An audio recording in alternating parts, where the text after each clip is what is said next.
Hello வணக்கம். இன்றைக்கி நம்ம சேனலில் என்ன பார்க்க போகிறோன்னா, பூண்டு கார சட்னி எப்படி சூப்பராக செய்யலாம் அப்படின்னு தான் பார்க்க போகிறோம். எத்தனை சட்னி செஞ்சாலுமே இந்த கார சட்னிக்கு ஈடாகாது. அது செய்கிறது எப்படின்னு பார்த்துடலாமா? வரமிளகாய் ஒரு 6லேருந்து 7 வரமிளகாய் எடுத்துக்கோங்க. ஒரு கைப்பிடி அளவுக்கு பூண்டு எடுத்துருக்கேன். அடுப்பில் வானல் சூடானது கொஞ்சமாக எண்ணெய் சேர்த்து அதில் நம்ம ஃபஸ்ட்டு வரமிளகாவை நல்லா வறுத்து எடுத்துக்கணும். ரொம்ப வறுக்கணுன்னு அவசியம் இல்லை, கொஞ்சம் கலர் சேஞ்ச் ஆகி வந்தால் போதும்.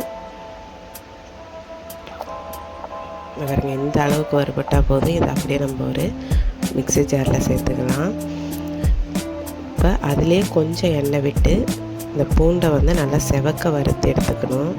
பூண்டு ரொம்பவும் வறுபட்டுறக்கூடாது. ஓரளவு லைட்டாக பொன்னிறமாக மாறினதுக்கப்புறம் அதையும் நம்ம ஒரு மிக்ஸி ஜாருக்கு சேர்த்து நல்லா ஆற விட்டு நம்ம இந்த சட்னியை அரைச்சி எடுக்கணும்.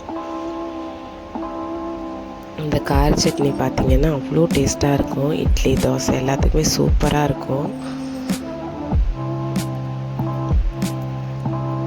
சுட சுட இட்லி, தோசைக்கெலாம் நம்ம வச்சு சாப்பிட்றப்போ அவ்வளோ டேஸ்ட்டாக இருக்கும். இது செய்கிறது ரொம்பலாம் டைம் எடுக்காது. ஒரு 5 நிமிஷத்துக்குள்ளேயே நம்ம இந்த சட்னி டக்குன்னு ரெடி பண்ணிடலாம். இதே மாதிரியே நம்ம கார சட்னி வீடியோ இன்னொன்று நம்ம சேனலில் போட்டிருக்கோம். இது வதக்கி செய்கிறது, அது வதக்காமல் நம்ம பச்சையாக எப்படி ரெடி பண்ணலாம் அப்படிங்கிறதும் நம்ம சேனலில் போட்டிருக்கோம். வேணுங்கிறவங்க செக் பண்ணி பாருங்கள். இப்போ அவ்வளோதாங்க. இதை நம்ம மிக்ஸி ஜாரில் சேர்த்துடலாம். இதை நல்லா ஆற வச்சு தான் நம்ம அரைக்கணும். சூடாக அரைச்சிடக்கூடாது. தேவையான அளவுக்கு உப்பு, இது கூட கொஞ்சமாக புளி சேர்க்குறேன். இதை நம்ம நல்லா அரைச்சி எடுத்துக்க வேண்டியதான். தாளிப்பை பார்த்துடலாம். ஒரு வானலில் கொஞ்சமாக எண்ணெய், கடுகு, உளுத்தம்பருப்பு இது 2 போட்டால் மட்டும் போதும். இந்த மாதிரி உளுத்தம்பருப்பு கொஞ்சம் பொன்னிறமாக ஆனதுக்கப்புறம் நம்ம ஸ்டவ் ஆஃப் பண்ணிட வேண்டியதான். இதை அப்படியே நம்ம ஒரு கிண்ணத்துக்கு மாற்றிடலாம். பாருங்கள், நல்லா அதை இந்த அளவுக்கு ஓட்டி எடுத்துக்கணும். அவ்வளோதான், சட்னி ரெடி ஆகிடுச்சு. ரொம்பவும் நைஸாக அரைச்சிடக்கூடாது. கொஞ்சம் இந்த பதத்துக்கு இருந்தால் போதும்.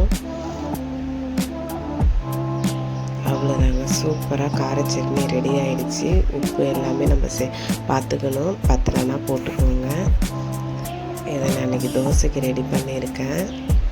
இட்லியை விட தோசைக்கு இது சொல்லவே வேணாம், அவ்வளோ டேஸ்ட்டாக இருக்கும். சுட சுட தோசையோட இந்த சட்னி வச்சு சாப்பிட்டோன்னா சொல்லவே வேணாம், அந்த அளவுக்கு டேஸ்ட்டு சூப்பராக இருக்கும். நீங்களும் ட்ரை பண்ணி பாருங்கள். வீடியோ பிடிச்சிருந்ததுன்னா லைக் பண்ணுங்கள், ஷேர் பண்ணுங்கள்.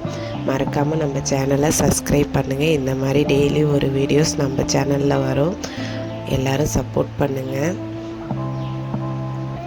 ஏதாவது சட்னி புதுசாக செஞ்சு பார்க்கணும் அப்படின்னு விருப்பம் இருக்கிறவங்க கண்டிப்பாக இந்த மெத்தடை ட்ரை பண்ணி பாருங்கள். தேங்க்யூ.